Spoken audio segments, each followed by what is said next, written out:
Assalamualaikum warahmatullahi wabarakatuh. Thank you everyone, and thank you Ms. Rika for having us attending here. My name is Hendra. I'm coming here with my friend Syafruddin Kamal, and we try to deliver our paper research. It's about the green wakaf. Okay, maybe we can deliver in bahasa because our participant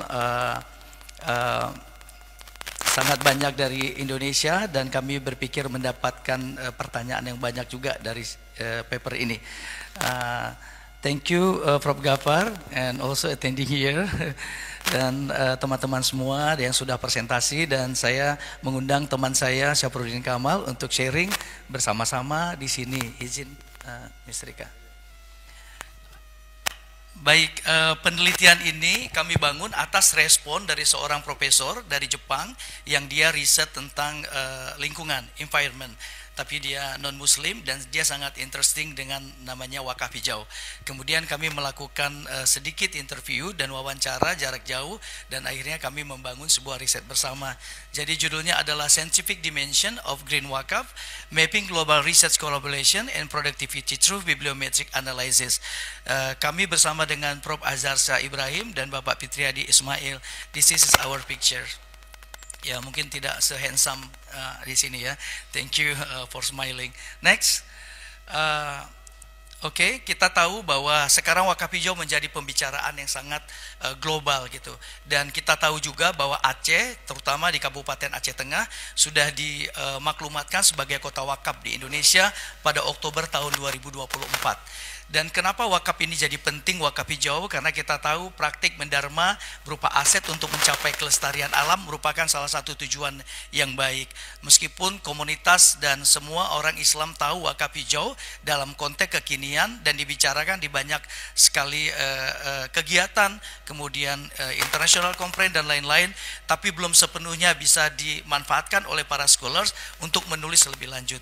Why wakaf hijau? Karena kita tahu ada salah satu hal penting pesan dari Sustainability Development Goals, dan salah satunya itu adalah memastikan ada SDGs nomor 13 berjalan di Indonesia dan di dunia, dan juga SDGs nomor 15 tentang kehidupan yang baik, terutama di darat, dalam hal ini adalah alam semesta.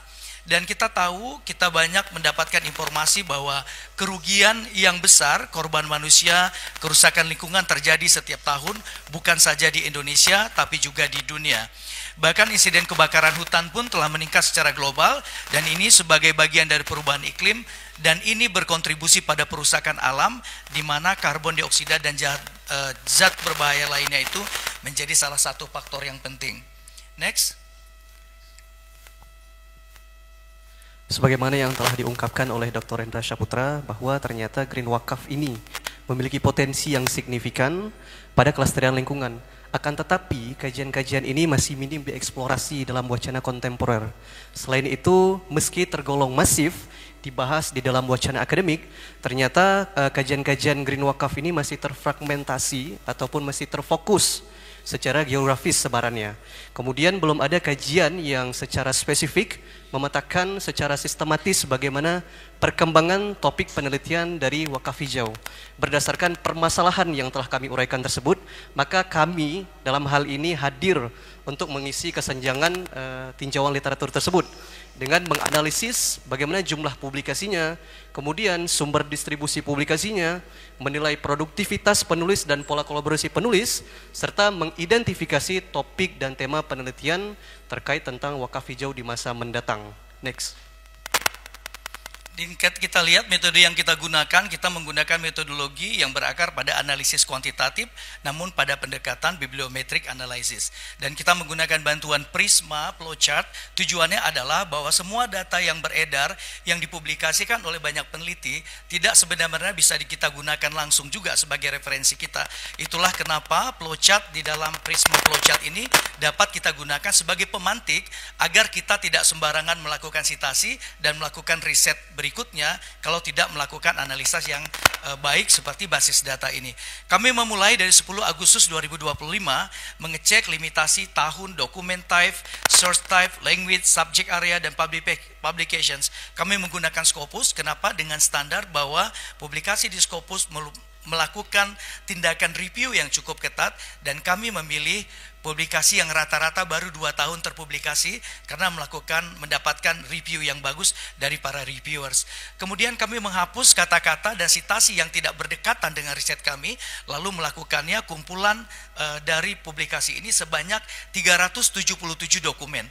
Dan ini kami lakukan penghapusan kembali melalui exclusion criteria, dan kami mendapatkan 360 dokumen, dan pada akhirnya kami remove dokumen-dokumen yang sangat tidak berkaitan dengan riset ini, dan kami hanya menemukan ini sebanyak 17 yang eligible dengan analisis nomor publikasi, kemudian analisa yang dilakukan secara tajam, dan bagaimana topik ini bisa berkontribusi untuk masyarakat dan sangat terkait dengan Green Wakaf. Dan database ini merupakan step yang penting dari data analisis, kemudian menghapusnya dan menganalisisnya dengan metode kuantitatif berbasis bibliometrik dengan pendekatan dan bantuan Prisma Flowchart. Next. Ini hasil dan pembahasannya. Ternyata dalam rentang waktu 2018 sampai 2025, kajian terkait wakaf hijau hanya mencakup 17 dokumen, terutama yang diterbitkan dari 16 sumber dan memulai dari jurnal buku yang ditulis oleh 58 penulis. Dan ada kesenjangan karena ada beberapa penulis yang tidak melanjutkan penelitian yang sama. Artinya menurut kami linearitas kepenulisan dan menulis tema yang sama itu penting sebagai objek yang baik di masa depan. Laju pertumbuhan dokumen di sini hanya 25,8%, mengidentifikasikan bidang penelitian yang berkembang cepat dan kolaborasi internasional sangat memungkinkan terjadi. Itu yang dilakukan oleh penulis Indonesia berkolaborasi dengan penulis dari Arab Saudi, dari Malaysia, Brunei Darussalam, dan juga Thailand, dan termasuk Italia. Meski rata-rata dokumen ini relatif muda, umur dokumen ini 1,41 tahun, 41 tahun atau 1,4 bulan ya. Namun demikian dokumen ini telah menghasilkan rata-rata 2,29 sitasi per dokumen yang diperkaya oleh 899 referensi. Ini mencerminkan aktivitas ilmiah ini sangat dinamis. Jenis publikasi paling dominan itu ada 9 artikel. 9 artikel ini disusul oleh book chapter sebanyak 7 artikel dan comprehensive paper sebanyak 1. Dan keberadaan 7 book chapter ini menunjukkan bahwa isu ini tertanam dalam diskursus ilmiah jangka panjang, terutama dalam disiplin yang mengandalkan sintesis konseptual. Namun belum menjadikan pemikiran yang mendalam untuk melanjutkan, padahal Islam, kita tahu bahwa Islamic scholar juga ingin bahwa Green Wakaf ini menjadi satu pemikiran yang tepat dan dipikirkan di masa depan oleh setiap orang yang ada di Indonesia yang daerahnya sangat rentan dengan risiko bencana. Next. Pada analisis berikutnya kami juga melakukan analisis bagaimana dokumen-dokumen tersebut terdistribusi pada jurnal-jurnal dan bagaimana produktivitas penulis. Nah, pada gambar tersebut kita dapat lihat itu berdasarkan analisis daripada hukum Bradford, di mana hukum ini menyatakan bahwa dokumen yang terdistribusi, hanya sedikit jurnal yang memuat dokumen yang sangat banyak yang berfokus pada topik tertentu. Dalam hal ini berkaitan tentang Green Wakaf, dan banyak dokumen yang minim memuat publikasi-publikasi yang membahas tentang Green Wakaf. Kalau kita lihat pada gambar ini terbentuk 3 klasifikasi zona daripada 16 publikasi ataupun 16 penerbit yang teridentifikasi, di mana zona pertama yaitu zona biru itu memuat 1/3 daripada total dokumen. Contohnya seperti Islamic Green Finance, a research campaign yang memuat 2 dokumen. Sementara jurnal lainnya itu hanya memuat 1 dokumen. Kalau kita menilai dari secara kualitatif, tentunya sebaran ini sudah sesuai dengan apa yang diprediksikan oleh hukum Bradford. Namun secara kuantitatif ini cenderung sedikit tidak sesuai. Hal ini dikarenakan oleh keterbatasan data yang kami analisis. Berikutnya kami juga melakukan analisis pada produktivitas penulis dengan analisis pada hukum Lotka. Hukum Lotka ini menyatakan bahwa penulis yang menghasilkan 1 dokumen itu lebih banyak dibandingkan penulis yang menghasilkan 2 dokumen. Begitu juga dengan penulis yang menghasilkan 2 dokumen tentunya lebih banyak dibandingkan penulis yang menghasilkan 3 dokumen. Dan pola ini akan terus berlanjut. Kalau kita lihat pada 58 authors yang teridentifikasi, 100% dari mereka itu hanya menghasilkan 1 dokumen. Artinya produsen-produsen ini termasuk ke dalam kategori yang produsen yang kecil. Jadi kondisi ini sebenarnya jauh lebih ekstrim dibandingkan pola teoritis, karena distribusi aktualnya itu tidak menunjukkan adanya keberadaan penulis dengan 2 atau lebih publikasi. Fenomena ini mencerminkan bahwa topik ataupun periode waktu penelitian terkait wakaf hijau itu masih baru, kemudian bersifat sangat spesifik, serta keterbatasan data yang tersedia pada database Scopus, sehingga tidak memunculkan penulis yang tergolong ke dalam produsen rata-rata ataupun produsen besar berdasarkan prediksi daripada hukum Lotka. Next. Dari situ kita bisa melihat dari hasil pembahasan ini kami membaginya terdapat dalam 7 klaster penulis yang teridentifikasi dengan baik, kemudian antar penulis itu sebesar 1,732 atribut. Kemudian jejaring kolaborasi penulis antara klaster tidak terbentuk, hanya membentuk klasternya masing-masing dan menunjukkan upaya kolaboratif hanya berfokus pada tema-tema tertentu. Dan di sini kami menemukan ada penulis yang sangat produktif, namanya Azizah Mubaroh. Dia memiliki nilai kutipan tertinggi di publikasi dengan dimana satu dokumen diterbitkan, satu dokumennya sebanyak 12 kali disitasi, dan dia sangat progresif menulis, kemudian concern, karena kami memastikan bahwa di sini bahwa Green Wakaf sering sekali dibicarakan dalam diskusi, tapi tidak banyak dipublikasikan dalam jurnal. Padahal itu penting untuk masa depan scholar di masa depan. Next. Ini juga menunjukkan terdapat afiliasi yang relevan. Kita tahu afiliasi di Indonesia yang sangat tinggi itu namanya IPB University, kemudian ada Universitas Muhammadiyah, kemudian Airlangga University, Bogor Wakaf Forest Foundation, tapi sedikit sekali menunjukkan afiliasi ini di bawah peringkat-peringkat yang ada di dunia. Serta Universitas Juanda kita menemukan beberapa hal, terutama distribusi ini menegaskan bahwa tahun 2025 ini IPB University, Universitas Muhammadiyah Surakarta, dan Universitas Pakuan sebagai leading sektor di bidang penelitian wakaf hijau. Jadi ini penting bahwa untuk peneliti yang akan datang bisa melakukan bacaan ulang, review terkait kajian ini jika ingin meriset lebih baik lagi. Dan secara kuantitatif Indonesia menempati posisi puncak dengan jumlah total 9, disusul Malaysia, Saudi Arabia, dan satu lagi ada beberapa negara yang sudah mulai muncul, Italia dan Jermani. Kami prediksikan melalui analisa ini bahwa penelitian di Jerman dan Italia makin baik di masa depan karena banyaknya scholar muslim yang sedang menempuh pendidikan terkait ekonomi hijau dan yang sangat relate dengan riset-riset yang dilakukan kita di Indonesia dan Malaysia. Next. Oke, pada tahap akhir kami melakukan yang namanya analisis co-occurrence. Co-occurrence ini merupakan analisis kemunculan kata kunci. Dan ini yang kata kunci di analisis itu merupakan kata kunci daripada penulis yang mereka tetapkan dalam keyword. Nah, dari gambar ini kami mengamati terdapat 5 klaster yang teridentifikasi, di mana klaster pertama itu berwarna merah, klaster kedua berwarna hijau, klaster ketiga berwarna biru, klaster keempat berwarna kuning, dan klaster 5 berwarna ungu. Di mana kalau kita lihat ternyata klaster 1 itu telah menyasar ke berbagai macam segmentasi pembahasan. Hal tersebut dapat dilihat bagaimana line-line tersebut saling terhubung antara satu kata kunci dengan kata kunci lainnya. Nah, tentunya ini menjadi sebuah temuan yang sangat menarik, terutama dalam hal pembangunan berkelanjutan. Dan kita juga dapat melihat bagaimana sebenarnya evolusi perkembangan daripada tema penelitian terkait tentang Green Wakaf. Dan kita baru menemukan tahun 2025 itu merupakan titik balik di mana kajian wakaf hijau ini menjadi kajian yang sangat diminati oleh banyak scholar dan akan dilakukan banyak hal terkait dengan perubahan iklim seperti carbon trading dan juga high quality carbon serta degradasi lingkungan. Next. Beberapa kesimpulan dari presentasi dari hasil riset kami ada 5. Pertama, bidang Green Wakaf masih nascent dan terfragmentasi, belum terlalu fokus dilakukan oleh banyak peneliti. Pertumbuhannya pesat terjadi sejak tahun 2024, kolaborasi penulis masih lemah, pergeseran tema isu strategis sering dilakukan, tapi tidak seperti konsentrasinya pada notifikasi pada perubahan iklim, dan perlu konsolidasi pengetahuan dan juga kebijakan. Next, satu hal lagi. Oke, dalam penelitian ini tentunya ada keterbatasan. Kami juga menyoroti beberapa keterbatasan dalam kajian kami. Yang pertama, database yang kami gunakan itu hanya bersumber daripada Scopus. Nah, kami tidak mencakup database lain seperti Scholar. Namun di satu sisi ini menjadi satu kelebihan karena kelengkapan metadata yang tersedia pada Scopus tersebut. Kemudian kami hanya melakukan analisis pada konteks wakaf hijau saja. Dan kemudian kami juga menemukan ternyata dalam beberapa tahun terakhir, yaitu dalam rentang tahun 2018 hingga 2025, ternyata dokumen-dokumen yang membahas terkait green wakaf itu hanya 17 dokumen yang dimuat database Scopus.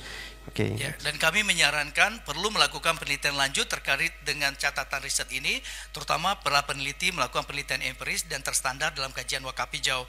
Kemudian perlu melakukan kolaborasi interdisipliner karena wakaf ini sangat berkaitan dengan ekonomi lingkungan.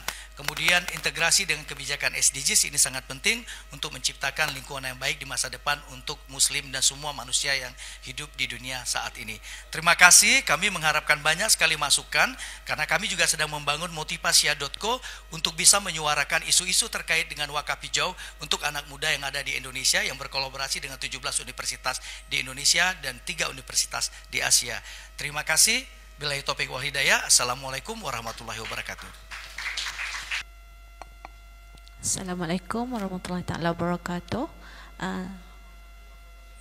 Saya Pamizan ya daripada Uniza tadi, ingin bertanya satu soalan untuk presenter yang green wakaf ya. Ya. Yang boleh tak diterangkan sedikit bagaimana untuk kita mengadakan green wakaf itu, sebab saya ada terbaca satu artikel ini di Malaysia lah. Kita nak implementkan green wakaf tu dengan buat satu kempen menanam satu pokok. Okey. So seperti yang kita faham, wakaf ni ia berterusan ya. Ya Prof, dia berterusan dan even kita dah meninggal tapi pahalanya berterusan. So dia mesti ada ainnya, ada bentuknya kan yang mesti dikekalkan. Jadi dalam perkara ini bila kita menanam pokok, pada satu masa pokok itu akan mati. Jadi di situ ainnya dah tak ada. Jadi mungkin saya tak tahu di sudut Indonesia macam mana. Mungkin doktor boleh terangkanlah nanti. Terima kasih.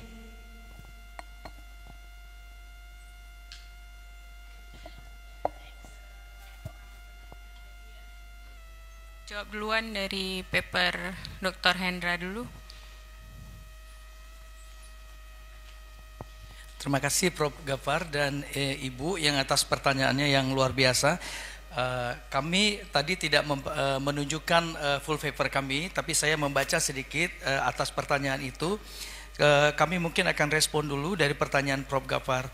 Jadi dalam dimensi yang kami maksudkan ini, kita tahu bahwa banyak sekali sebenarnya para scholars pun di Indonesia, saya tidak tahu pasti di Malaysia, kebanyakan kita respon tapi semacam shock for the moment. Misalnya kalau pemerintah mau buat A, terus kita buat respon A gitu. Bisa jadi di Indonesia respon itu ada kaitan dengan pembiayaan riset, sehingga dianggap itu mungkin mereka sangat up to date dengan riset. Tapi kemudian mereka lupa untuk melakukan next riset itu dalam bentuk konsistensi riset gitu. Jadi secara ontologi dan epistemologi kita juga mencatatkan ini dalam bentuk respon masyarakat. Misalnya wakaf hijau atau green wakaf itu kita tahu dalam paper ini kita menunjukkan bahwa dia lahir sebagai respon dari tantangan yang terjadi di Indonesia. Nah, sejak terjadinya gempa bumi dan tsunami tahun 2004, banyak orang mempolakan pemikiran pembaharuan alam, lingkungan, tempat tinggal manusia di Indonesia terutama, itu basisnya adalah disaster risk reduction, pada pengurangan risiko bencana. Tetapi dalam hal itu kemudian para peneliti lingkungan juga melakukan epistemologi dan ontologi pada riset itu. Ada kaitannya terkait dengan mendesaknya nilai-nilai Islam yang diintegrasikan dalam lingkungan. Nah, contohnya yang dimasukkan Prof tadi itu adalah menjadi latar belakang dari riset kami. Yang pertama, kerusakan lingkungan di Indonesia barangkali pasca 2004 itu memang perubahan iklim, deforestasi, polusi itu menjadi isu yang dibicarakan. Banyak sekali seperti